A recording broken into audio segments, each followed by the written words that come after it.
Assalamualaikum warahmatullahi wabarakatuh. Perkenalkan, nama saya Didin Sopandi. Saya adalah mahasiswa PPG dalam jabatan kategori 1 gelombang kedua di Universitas Negeri Malang. Hari ini Senin tanggal 12 Juni 2023, saya akan membawakan video pembelajaran yang bertema mekanisme pembentukan urin untuk kelas 11 di Sekolah Cahaya Rancamaya Bogor. Selamat menyaksikan.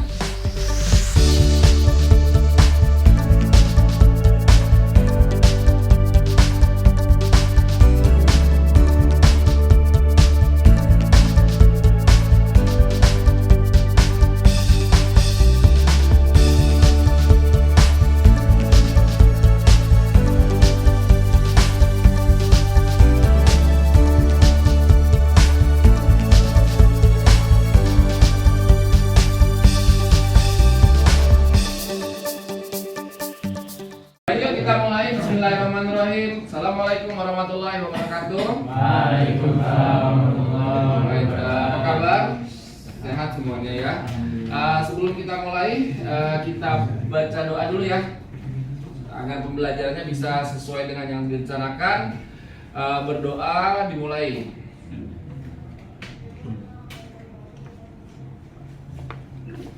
Oke, berdoa selesai. Baik, berarti ini cuma Ridho yang nggak hadir. Ya, satu lagi, ada lagi. Mas Muhammad kan karena dari kemarin ya belum datang ya. Yang kemarin hadir, Ridho yang nggak hadir. Nah, sekarang kita akan membahas hari ini mekanisme pembentukan urin. Tetapi kita review dulu. Oke, kalau gitu kita sekarang coba review dulu. Oke, kita bagi menjadi 3 kelompok untuk review. Ada satu permainan supaya kalian nanti bisa mengingat kembali apa yang sudah kita pelajari kemarin. Jadi di sini ada kata-kata atau clue-clue yang tertulis di warna kuning dan warna biru, di mana warna kuning dan biru itu mereka saling melengkapi, gitu. Nah, tugas kalian ini race. Jadi dalam waktu 5 menit kalian masing-masing kelompok mencocokkan mana yang memang sesuai. Kemudian kalau kalian sudah menemukan misalnya, oh ini cocok sama ini, langsung perwakilan dari kalian bawa ke sini. Yang menang adalah yang paling banyak dan benar.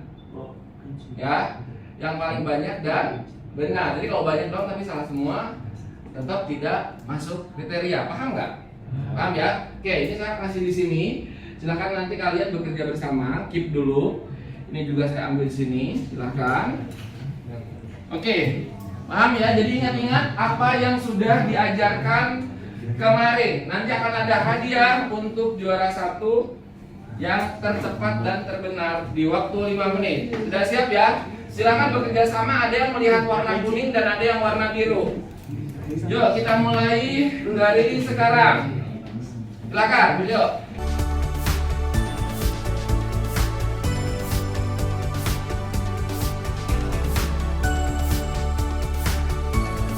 Kan Filtrasi darah untuk ya. Oke.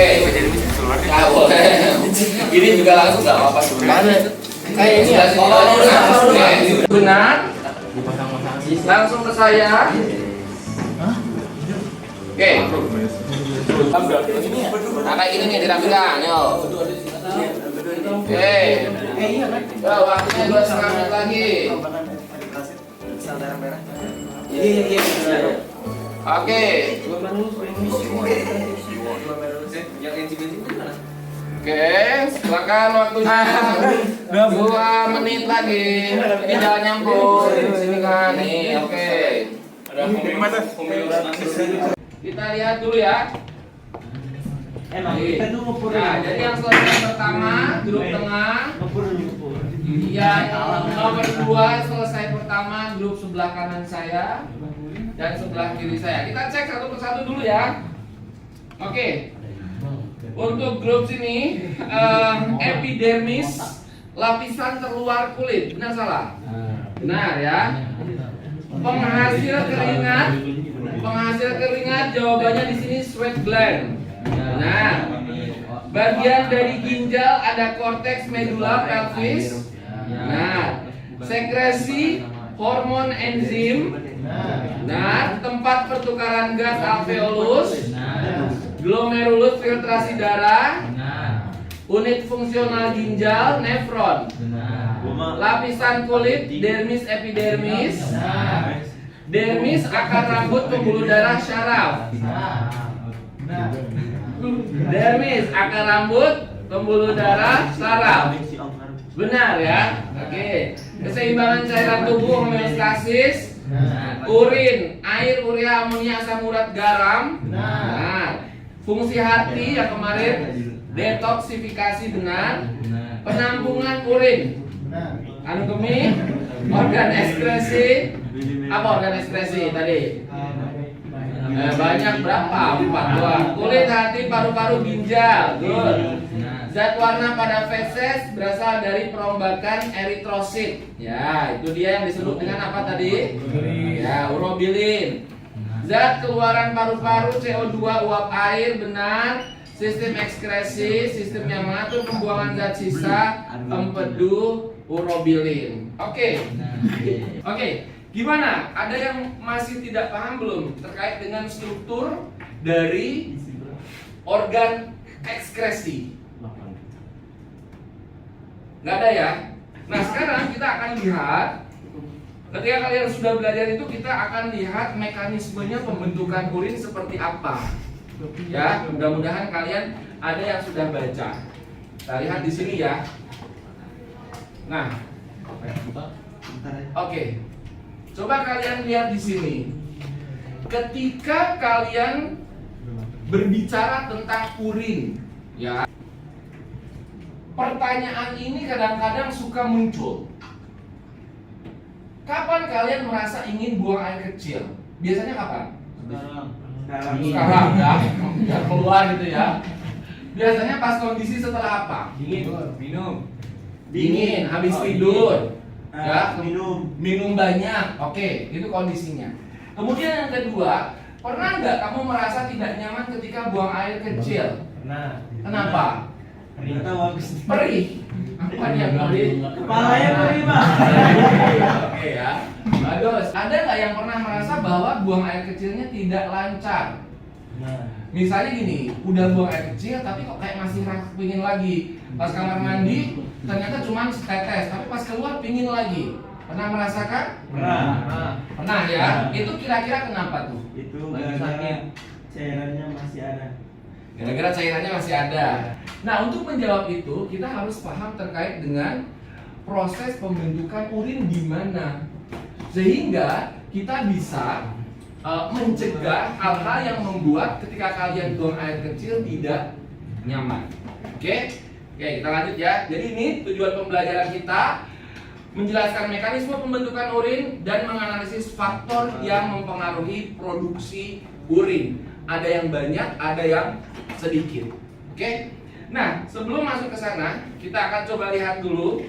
Ini ada kasus, kita perhatikan bersama terkait dengan kelainan pada ginjal yang tentunya sebagai organ utama pembentukan urin. Kita akan lihat di sini, ini kasusnya berhubungan dengan kondisi pandemi. Ya, ketika COVID-19 dan sangat-sangat banyak diberitakan. Mungkin kalian juga ada yang sudah pernah melihat. Coba kita lihat terlebih dahulu kasusnya. Terima kasih Anda masih bersama kami di Kompas Pagi Saudara. Ada informasi dari Divisi Nefrologi Kesehatan Anak RSUP sampai saat ini yang masih menyelidiki kasus gagal ginjal pada anak dikarenakan jumlah lonjakan kasus kian meningkat hingga mencapai 100 kasus. Secara medis, penyakit ini dikenal dengan istilah gangguan ginjal akut progresif atipikal. Adapun beberapa gejala yang ditimbulkan akibat penyakit ini antara lain demam, diare, muntah berulang, intensitas buang air berkurang, bahkan anak tidak buang air kecil. Kasus penyakit gagal ginjal ini harus diwaspadai karena dapat menyebabkan penurunan fungsi ginjal secara tiba-tiba. Penyakit ini berkembang dengan cepat dan mendadak sehingga ini disebutkan jika sudah terdeteksi beberapa gejala pada anak, maka harus segera dibawa ke rumah sakit terdekat untuk mendapatkan pertolongan. Lebih dari 100 kasus penyakit gagal ginjal akut terjadi pada anak. Belum diketahui penyebab pasti terkait hal ini, namun dugaan sementara berkaitan dengan peradangan sistem organ pasca COVID-19. Kalian sebelum dijemput sama Bapak diingat tidak boleh. Indonesia sedang mengalami lonjakan kasus gagal ginjal pada anak dalam 2 bulan terakhir ini. Ikatan Dokter Anak Indonesia melaporkan sudah lebih dari 100 anak mengalami gagal ginjal akut secara tiba-tiba. Dan hal ini belum diketahui penyebab pastinya. Dugaan sementara, hal ini berkaitan dengan peradangan sistem organ pasca COVID-19 atau yang kita kenal sebagai MISC, yaitu Multisystem Inflammatory Syndrome in Children. Oke, kita lihat ya. Ini adalah kasus terkait dengan gagal ginjal. Kalau dari video ini, kondisinya seperti apa yang kalian bisa pahami? Pandemi COVID-19. Karena pandemi COVID-19, apa yang terjadi? Apa tadi? Peradangan. Peradangan itu apa? Luka. Adanya luka bisa jadi ya, atau adanya satu satu sistem atau mekanisme yang ketika misalnya ada hal-hal yang mengganggu suatu sistem itu, nanti salah satu efeknya adalah meradang atau adanya peradangan. Misalnya ada bagian tubuh kalian terinfeksi bakteri, itu biasanya nanti akan membengkak ya. Nah, itu kondisinya disebut dengan peradangan. Dan kebayang kalau misalnya yang meradang itu adalah bagian organ ginjal, pasti ada hubungannya nggak dengan pembentukan urinnya nanti? Ada hubungannya, walaupun tidak ada, tapi proses pengeluaran bisa terhambat. Makanya kalian kadang-kadang merasa pas pipis itu kerasa panas. Pernah nggak ngerasa? Ya, atau kadang-kadang keluarnya sedikit, atau bahkan kalian harus ngeden banget. Nah, itu hati-hati. Ya, oke. Nah, sekarang untuk kegiatan selanjutnya, saya akan kasih waktu sebentar saja, 20 menit, ya, untuk kalian diskusikan. Di sini ada lembaran yang memuat 2 pertanyaan. Pertanyaan yang pertama adalah tentunya kalian harus paham apa ini pembentukan urin. Yang kedua adalah kalian coba analisis kira-kira pola hidup apa yang bisa menunjang agar ginjal kalian tetap sehat. Paham? Paham ya? Nanti akan bagikan, kemudian nanti kita akan kumpulkan RKPD-nya bersama dengan RKPD yang selanjutnya. Oke, untuk mempersingkat waktu, silakan kalian menuju ke kelompok yang kemarin saja, ya, yang sudah kita bagi karena kan sudah file-nya sudah dapat, ya. Jadi kalian bisa langsung berdiskusi. Yang kemarin, kalian sudah janjian nanti glomerulusnya kembali dermis kalau bisa digabungkan jadi satu, ya. Oke, sekarang dibagikan satu persatu. Hanya dapat satu. Oke, yuk.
Bukan bagaimana kebiasaan kalian dalam melakukan proses usaha dalam memelihara ginjal. Nah, ini kan dengan proses pembentukan membuat ini kan bagaimana sih yang kemudian kayu apa ini kan jadi saling dan sebagainya. Nah, untuk memerankan itu ternyata pola perusahaan itu apa minum air lebih misalnya ya seperti itu bukan misalnya olahraga kemudian apa dan sebagainya. misalnya pola bisa berdaya cara kritis, posisi yang sudah diartikan baik, ya kan? Saya nggak kemana-mana tadi disampaikan kan, tapi ya kata Islam sendiri sudah diajarkan. Kritis kita tidak boleh kalau berdiri kan, nah, itu ada.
Ini kami akan menjelaskan tentang mekanisme pembentukan urin.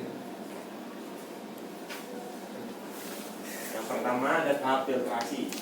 Jadi proses pembentukan urin dimulai dengan tahap filtrasi darah yang masuk ke ginjal melalui pembuluh darah. Tahapan penyaringan dari badan mafiji bisa dilihat di sini ya. Oke. Tepatnya di dalam kapsula Bowman. Bagian efem ginjal di atas glomerulus dari kapsula Bowman.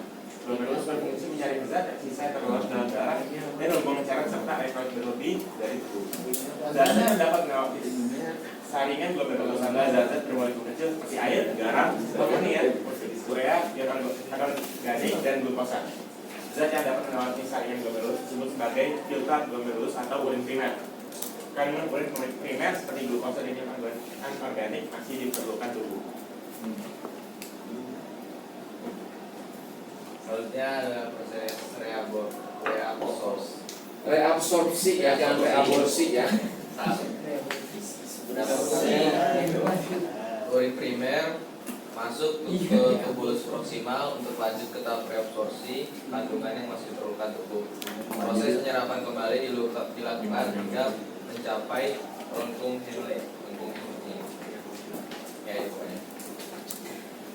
Hasil tahap reabsorpsi disebut sebagai filtrasi tubulus atau urin sekunder. Kandungan urin sekunder adalah air, garam,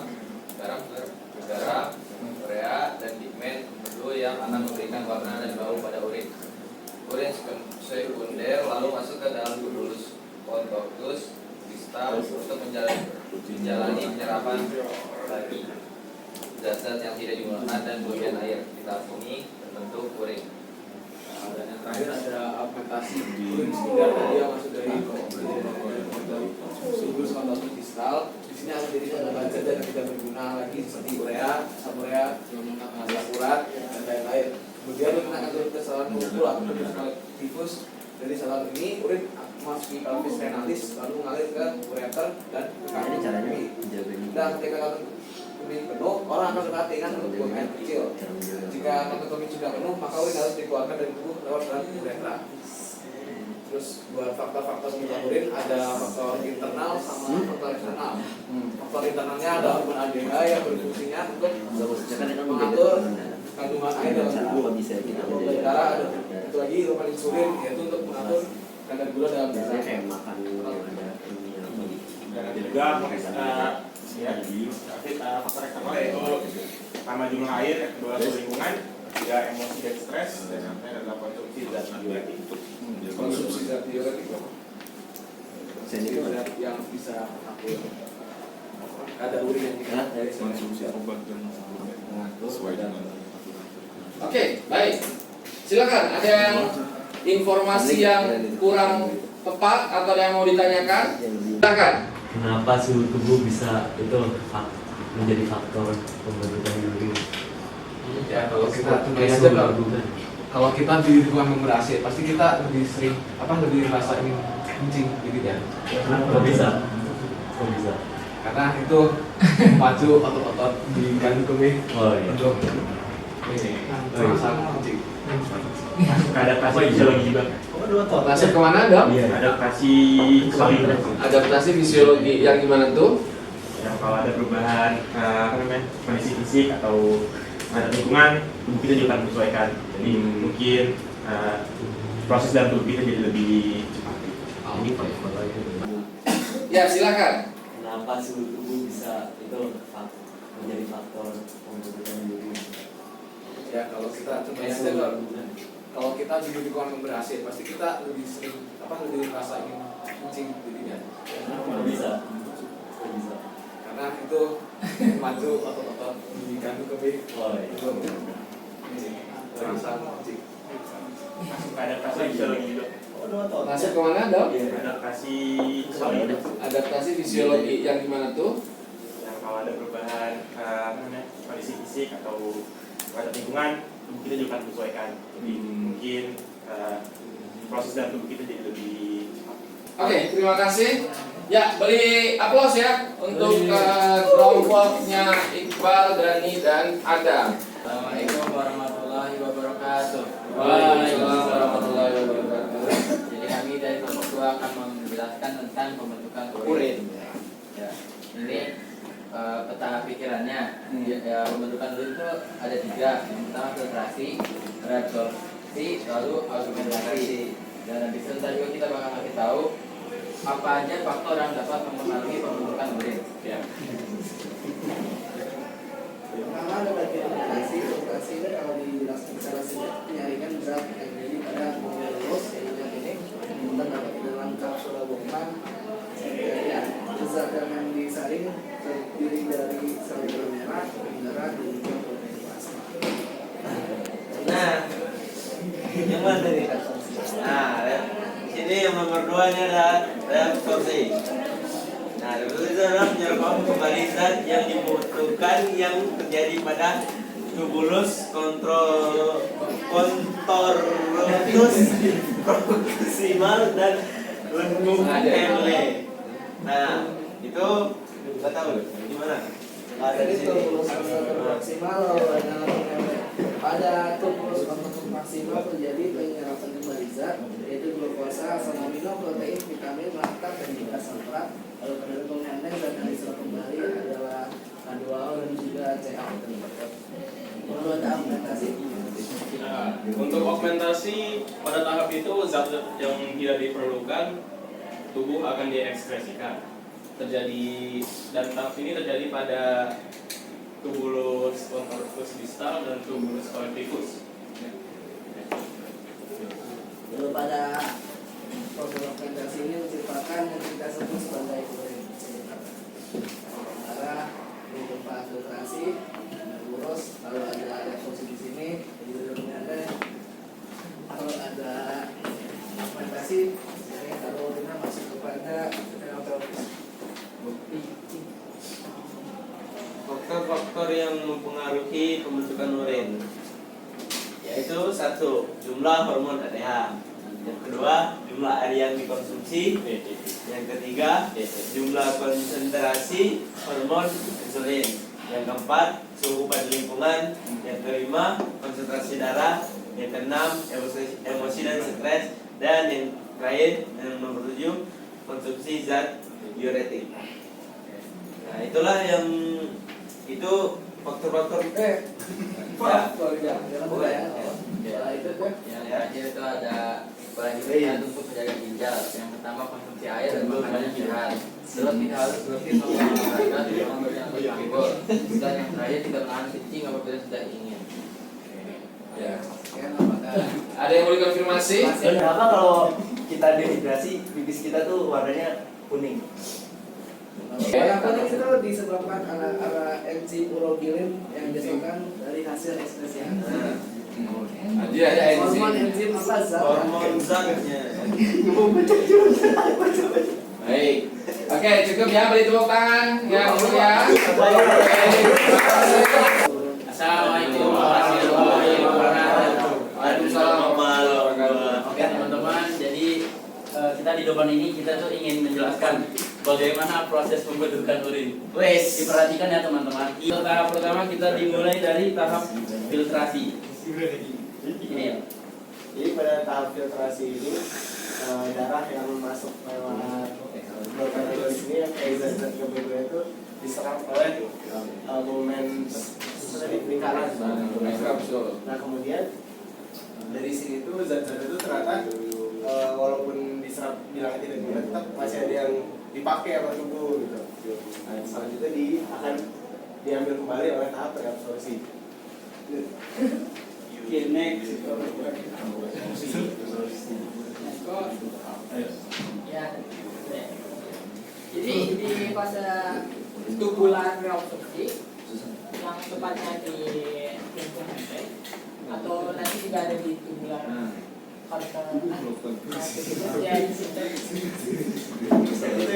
yang merah ini itu kayak zat-zat yang diabsorpsi. Ya. Jadi water, glucose, asin dan kebutuhan lainnya. Ya. Assalamualaikum warahmatullahi wabarakatuh. Waalaikumsalam warahmatullahi wabarakatuh. Pertama dari glomerulus, di sini ada filtrasi atau penyaringan darah. Jadi dari zat sisa-sisa yang terlalu dalam darah itu bakal disaring di sini dan menjadi urin primer yang kandungannya ada urin, air, glukosa dan garam. Terus setelah difiltrasi masuk ke reabsorpsi.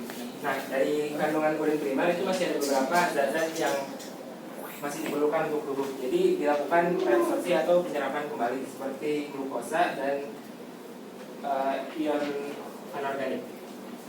Lalu setelah direabsorpsi dikumpulkan melalui augmentasi dari turbulus connectivitus lalu ke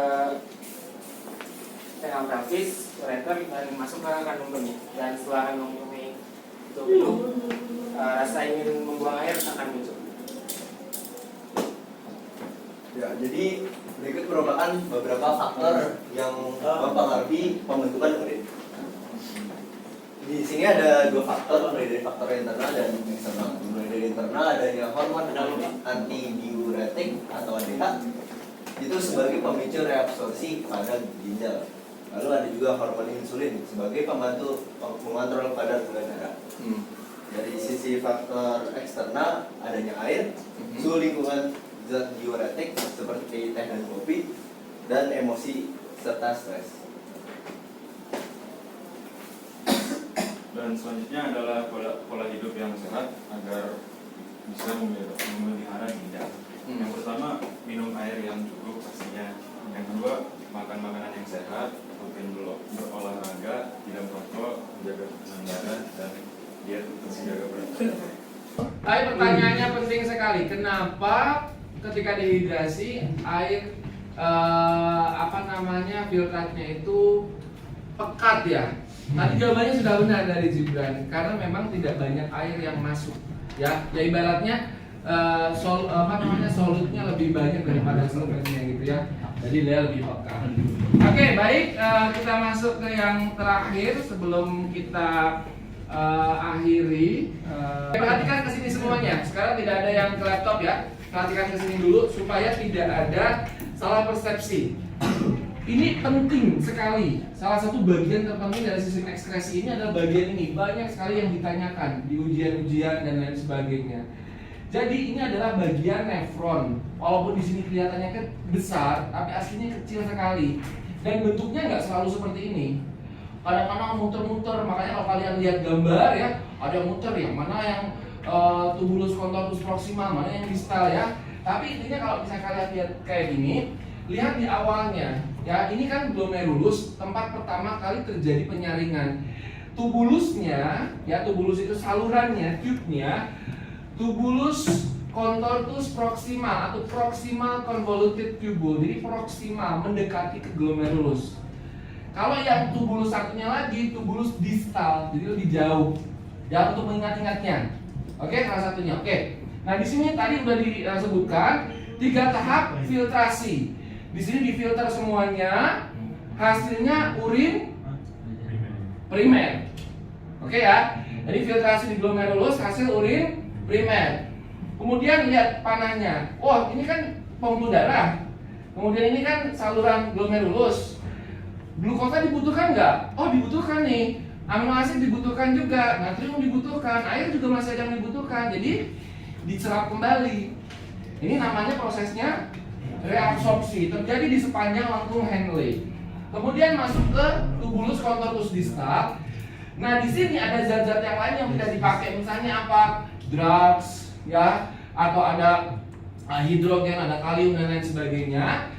Ini nanti akan diambil, ya. Bahkan di sini juga ada proses penyerapan kembali air, dibantu oleh hormon yang namanya ADH atau anti diuretik hormon. Bekerja di sini. Nah, kalau udah selesai, ya udah selesai, nanti dia akan dikumpulkan di sini. Inilah urin sebenarnya yang siap dibuang. Tadi saya bicara juga ya, bakal di buku-buku tidak ada istilah augmentasi, adanya sekresi.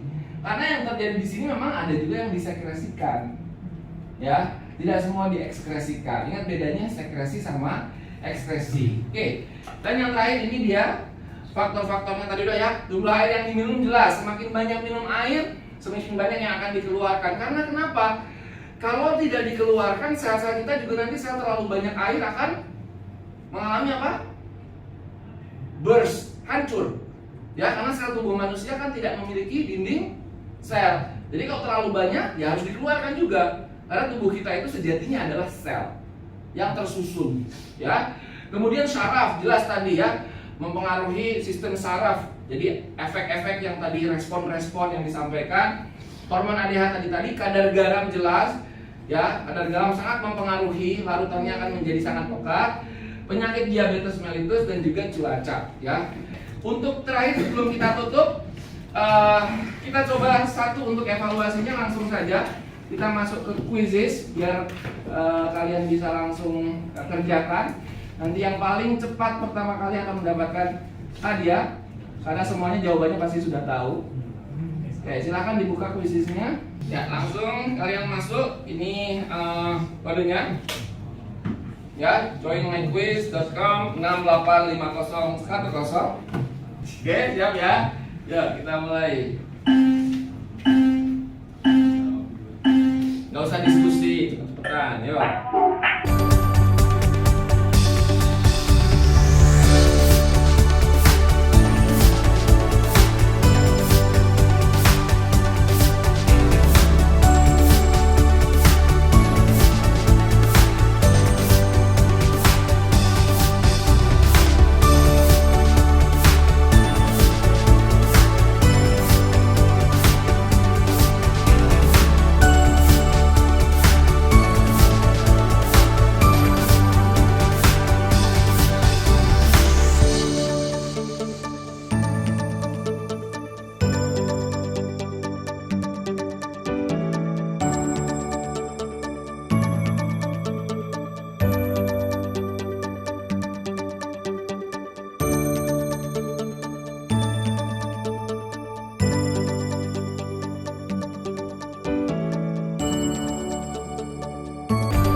Baik teman-teman, ya perhatikan di sini semua.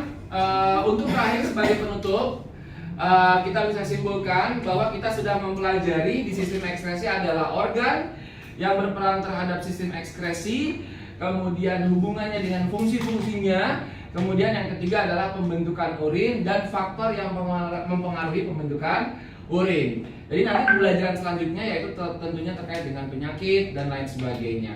Oke, baik teman-teman, mudah-mudahan kita bisa mengambil pelajaran dari apa yang sudah kita pelajari, terutama kembali untuk selalu menjaga kesehatan kalian. Karena semua organ di dalam tubuh kita itu penting, dan satu organ terkena, maka yang lain juga akan terkena pengaruhnya.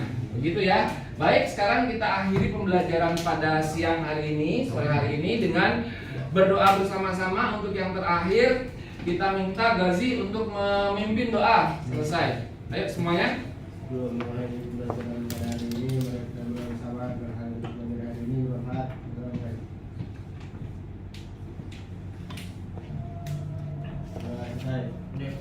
Baik. Terima kasih. Assalamualaikum warahmatullahi wabarakatuh. Tepuk tangan untuk kalian semuanya. Terima kasih.